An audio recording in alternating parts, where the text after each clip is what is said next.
What's going on, everybody? If you are clicking on this video, you're most likely trying to find some information about the players that will lose you your league and do have a good amount of scary downside for this fantasy football season. As always, if you are new to the page, go ahead and hit that like button and maybe even subscribe if you guys are new and you gain some kind of value during the video. But luckily, you guys are in the right place because I'm going to be giving you the 5 players with the most downside in this fantasy football season that could possibly lose you a league or just severely underperform their ADP in general. But you guys know me, I don't like wasting any time. I do want to give you guys a disclaimer that I am kind of losing my voice, so if it sounds a little bit different, that is why. But that is not going to stop me from making these videos for you guys and getting this fantasy football information going. But I don't want to waste any time. So the first player on this list that has scary downside that I am avoiding is DAndre Swift, and I'm sticking by this statement. As we know, DAndre Swift is starting his first year in Philly as their RB1 for the season. And at first glance, this might seem like a good situation. DAndre Swift is going into the RB1 role in a very, very good offense that scores a lot of points. I just don't see it, and let me explain why. Last year for the Detroit Lions, he was completely phased out of any goal line work that he had in the previous years. I mean, we saw that from Jamal Williams getting, 17 rushing touchdowns after injury, and even before he got injured, he was losing all of that work to Jamal Williams for the red zone. Fast forward until DAndre Swift came back and he was healthy, but Jamal Williams was still getting every single one of the red zone carries and touches, and he was scoring a lot of touchdowns, but that just was not DAndre Swift's role anymore. But some of you guys might be saying, why does this even matter? He's on the Eagles now and not the Lions, and there's no Jamal Williams on the Eagles. But this matters because the Eagles use their running backs most exclusively in the red zone area. They are not a run-heavy team by any means, really. When you have AJ Brown and Devonta Smith and Dallas Goedert and all these receiving options, you don't need to run the ball very often. But in general, they're not a run-heavy team, and when they are in the red zone because they like to run the RPOs and the options for Jalen Hurts to either run or pass and make a decision for himself because he's just that caliber of a quarterback. So if DAndre Swift isn't good in the red zone, and that's when the Eagles use all of their running back volume, that's already lowering his ceiling and floor, and where is he going to fit in this offense? Historically, on top of all these facts, DAndre Swift thrives in the receiving game. That's where he gets most of the work for his entire career. He's averaged 4 receptions and 30 yards per game in his stretch of a career. And again, this is bad because the Eagles rank bottom 3 in targets out of the backfield, and they just don't pass to their running backs. And this is a place where DAndre Swift thrives, but the situation and scheme just is not working. So in the 2 circumstances where the Eagles use and don't use their running backs, DAndre Swift gets volume in the complete opposite of those. So it really makes me wonder, what kind of guaranteed role is he going to have? Obviously, he's going to get some kind of carries in here, but where are the fantasy points coming from if it's not going to be receptions or touchdowns? To me, he is just a huge question mark. I mean, he's being drafted as the RB1 on the Eagles. He's going in the 6th round, likely going to be your RB2 if you draft him on your team. And that's really high draft capital for a guy like DAndre Swift. On top of that, yes, another reason I'm not drafting DAndre Swift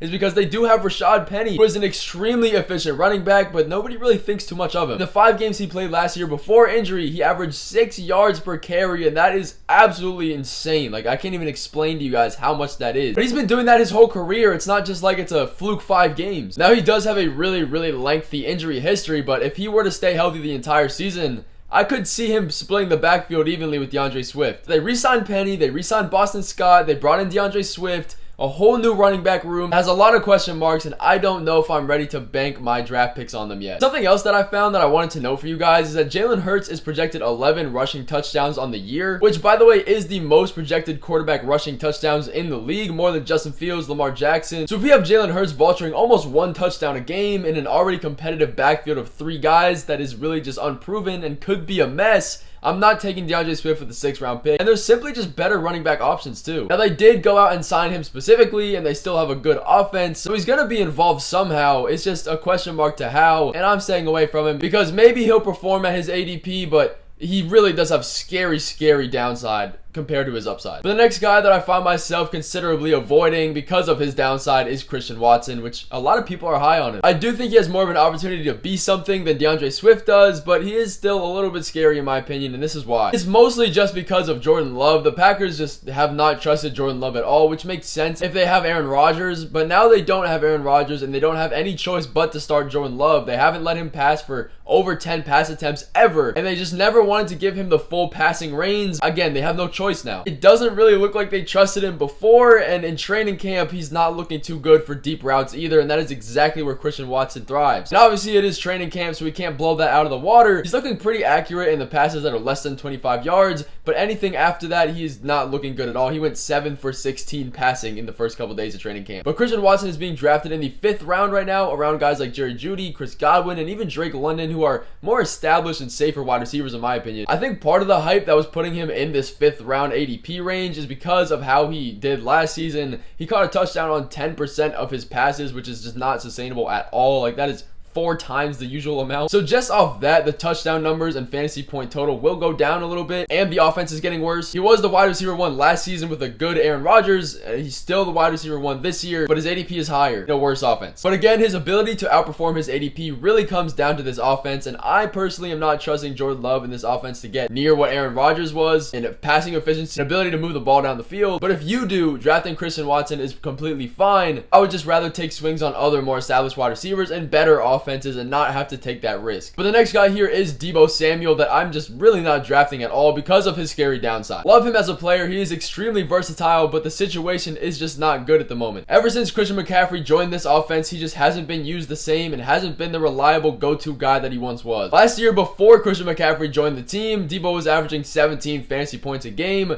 and every single game after Christian McCaffrey joined the team and they were playing together, he only averaged 11 fantasy points a game, a huge bump down. This is really unfortunate for Deebo because it looks like all of his dual threat pass catching and running ability is being split with Christian McCaffrey, which makes sense. And this downside is especially magnified if Trey Lance does start the season, and so far the quarterback fight to who's going to be the starter between Purdy and Lance is pretty close right now, and it most definitely could end up being Lance, and that would hurt pretty much every single receiving option on this team. We know Trey Lance is a pretty run heavy guy, and he's a relatively new prospect. He hasn't had too much NFL game experience due to his injuries. Purdy can't support this offense more than Lance can. I mean, there is still a whole bunch of mouths to feed with Kittle, Ayuk, and Deebo, and Christian McCaffrey. So the fantasy points, regardless of the quarterback, are going to have to be spread out amongst everybody, and I don't trust Trey Lance to be able to do that as good as Brock Purdy is. But again, no matter the quarterback, Deebo is still taking steps down with Christian McCaffrey, which, you know, doesn't sound all that bad because he's still getting involved. But if you're taking him in the 3rd round, there's so many other options you can take there. And as I've been drafting over the past month, I've done hundreds of mock drafts.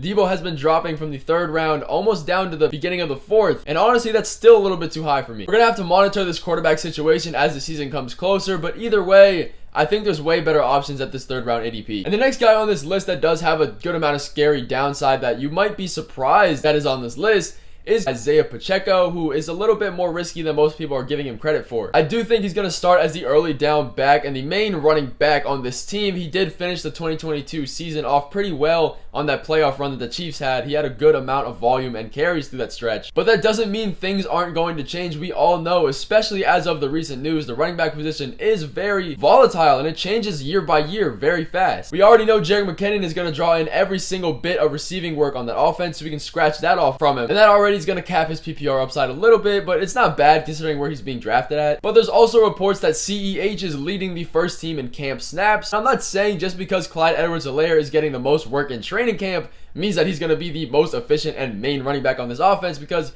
that's just silly if you were to say that and base it all on training camp. But the Chiefs don't usually operate under a 1 running back system. Not to mention the up-and-coming rookie running back Deneric Prince, who I love this season. Just super dynamic running back that has been getting hype from coaches, players, training staff, everybody. I wouldn't be surprised if he somehow found his way into a couple carries a game in this offense. But again, he is in one of the best offenses in the NFL. The Chiefs have a super high-powered offense. They're gonna score points every single week, so he already has that bit of security there. He'll most likely operate for the red zone carries, but again, the running back position, especially on the Chiefs team, is very washy. And I could see him slowly losing value as the season goes on and on. I mean, he's going in the 6th or 7th round, which isn't insanely high for him to not be able to perform to his ADP value. But he's being drafted around guys like Dalvin Cook, David Montgomery, and Javonte Williams, who are all guys I would rather have instead of Pacheco. So just keep an eye on him. Make the assumption for yourself. I do think he will start out this season pretty hot, but over the course of the season, I could definitely see this running back dynamic changing a little bit. So you could always draft and trade him later, but that is for you guys to make the decision on. The next guy I'm going to briefly talk about real quick here is Alvin Kamara, and this is pretty self-explanatory. He's most likely being suspended for at least 6 games this season. And with that being said, if you can take the tank of a 6-week bye pretty much for Alvin Kamara, I love drafting him in the 6th, 7th round. I think for a player of that high caliber, with especially the PPR receiving upside and just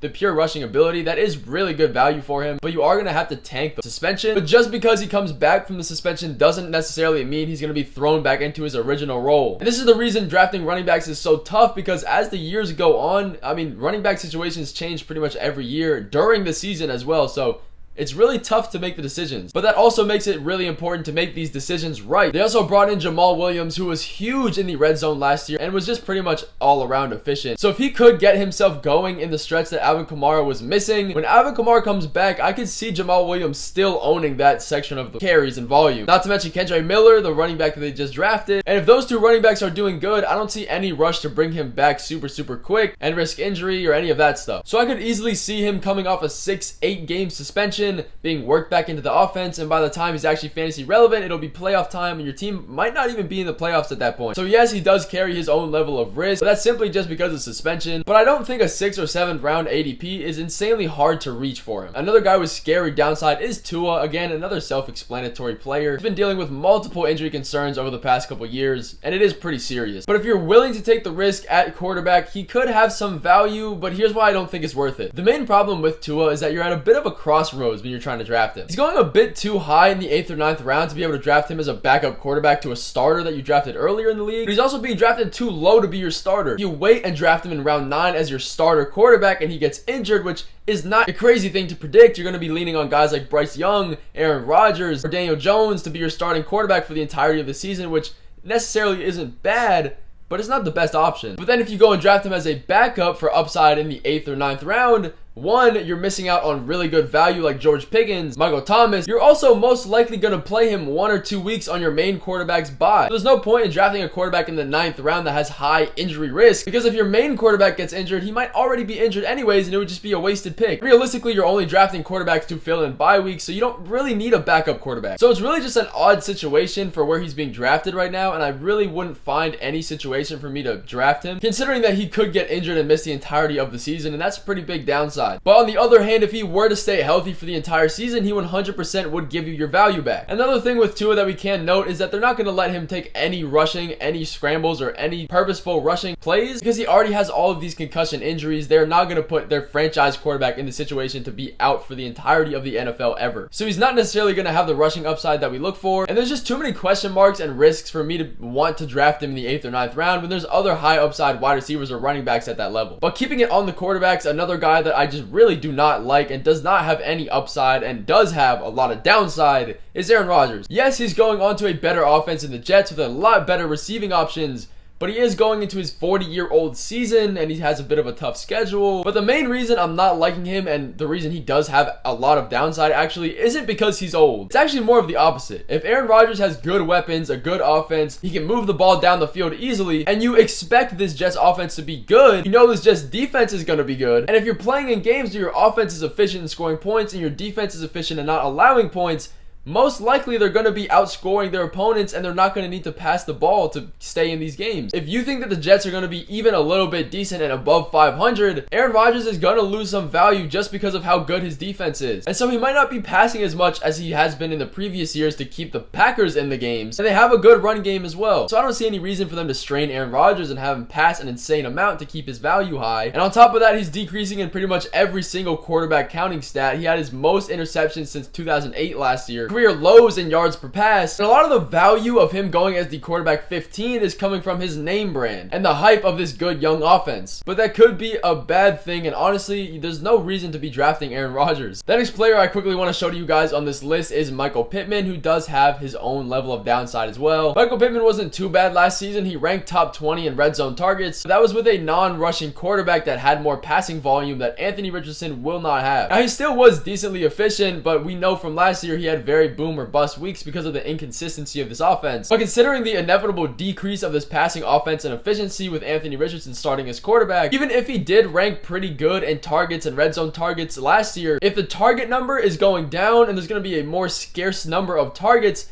the opportunity to produce is lower and it's more strenuous for the small amount of targets that he does get. He's really going to have to make something work with those. But he is the wide receiver 1 on this offense and he really doesn't have any other target competition. And I'm sure Richardson will look for him a lot this year, but I'm not necessarily buying him in the 6th round next to guys like Mike Williams, Marquise Brown. So it might be tough for him to outperform his ADP this year. But he's not necessarily a bad pick. Again, there's just other options that I would take. And there is a level of downside with the new Anthony Richardson because he runs the ball a lot. He's going to take a lot of the touchdowns. I mean, he really is a raw prospect, and we're gonna have to see what happens and how he plays. But at the same time, Jonathan Taylor is not gonna be on the team, so maybe that opens up more passing volume for him. But that is going to finish off this video for you guys. If you did get any bit of value and information from this video, go ahead and drop a like and subscribe if you haven't already, because if you've made it this late in the video, you are doing yourself a disservice by just leaving without saving it somehow. So I appreciate every single human being watching this video, and I'll see you guys in the next one.